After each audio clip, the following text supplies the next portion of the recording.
Tumsifu Yesu Kristo. Kwa kila kitu upendo.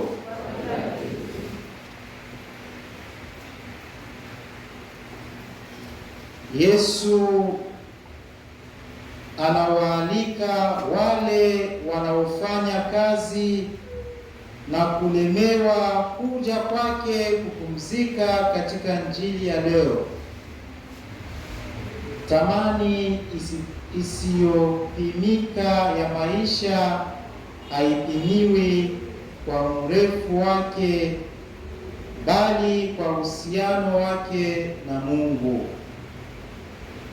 Yesu anapozungumza katika Injili yetu, anafunua jambo fulani lenye kina kuhusu moyo wa Mungu.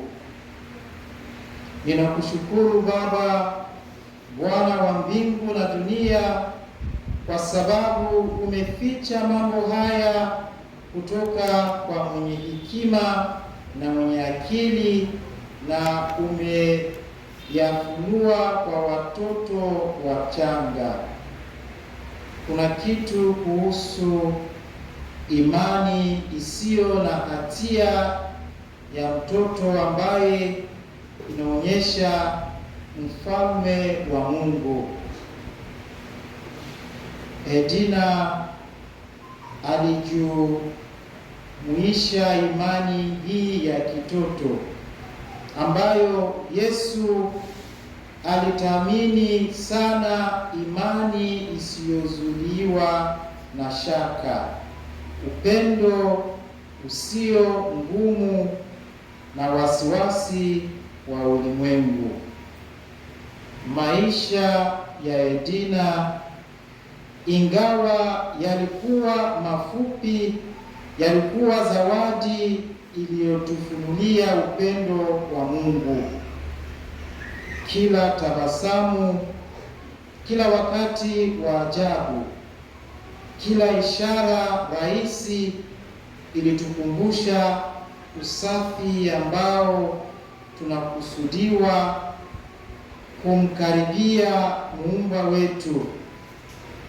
Katika kutokuwa na hatia kwa Edina, tuliona kile Yesu alimaanisha aliposema lazima tuwe kama watoto wadogo kuingia katika ufalme wa mbinguni.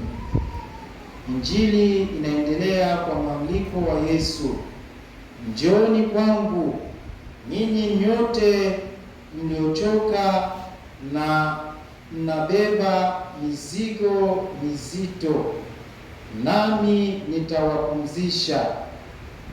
Leo tunakuja kwa Yesu akiwa amebeba mizigo mizito zaidi, huzuni yetu, maswali yetu, mioyo yetu iliyovunjika. Tunaleta uzito wa ndoto ambazo hazijatimizwa na wakati ujao ambao tulikuwa tumefikiria kushirikiana na Edina. Na Yesu hukutana nasi hapa, sio kwa maelezo, lakini kwa uwepo wake na ahadi ya kupumzika. Pumziko hili si faraja tu, bali ni amani ya kina inayotokana na kujua kwamba Edina anashikiliwa katika mikono ile ile ya upendo iliyoumbwa ulimwengu. Yesu anatuhakikishia kwamba nira yake ni rahisi na mzigo wake ni mwepesi. Katika saa yetu ya giza, anajitolea kubeba maumivu yetu kando yetu. Ndugu wapendwa, siri ya kifo cha mtoto au vijana inatukabili na maswali ya kina ya imani. Kwa nini Mungu angeruhusu maisha ya thamani kama haya yawe mafupi sana? Kanisa halitoi majibu rahisi, lakini linatualika tuangalie msalaba ambapo mwana wa Mungu mwenyewe aliteseka na kufa, na kisha kwenye kaburi tupu ambapo kifo kilishindwa milele. Tumsifu Yesu Kristo. Imani yetu ya Kikatoliki inatufundisha kwamba kupitia ubatizo Edina aliungana na Kristo katika kifo na ufufuo wake. Maisha ya vijana huyu hata yawe mafupi machoni petu, ushiriki katika uzima wa milele wa Mungu. Kama kitabu cha hekima kinavyotukumbusha, neema na rehema ni juu ya watakatifu wa Mungu, na Mungu uangalie wateule wake. Kwa familia ya Edina, upendo wako kwa mtoto huyu unaonyesha upendo wa Mungu mwenyewe, utunzaji uliotoa, machozi uliomwaga, matumaini uliopenda.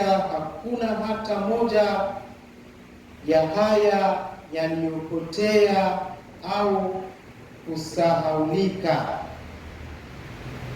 Wamekusanyika katika kumbukumbu ya Mungu na kushikiliwa takatifu. Uhusiano unaoshiriki na Edina unaendelea, kwa kuwa upendo ni mwenye nguvu kuliko kifo.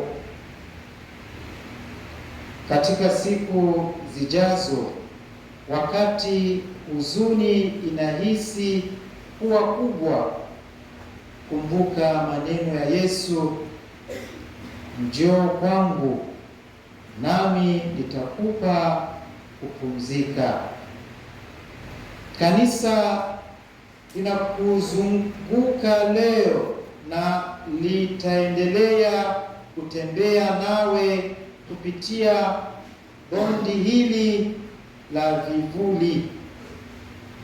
Tutakumbuka Edina katika sala zetu, kwenye madhabahu zetu, katika ushirika wa watakatifu ambao unaunganisha mbingu na dunia. Tunaomba kwa matumaini kwamba Edina sasa linapata utimilifu wa upendo wa Mungu ambao sisi mwenyewe bado tunaona kwa sehemu tu. Achieni tupate faraja katika maneno ya Kristo.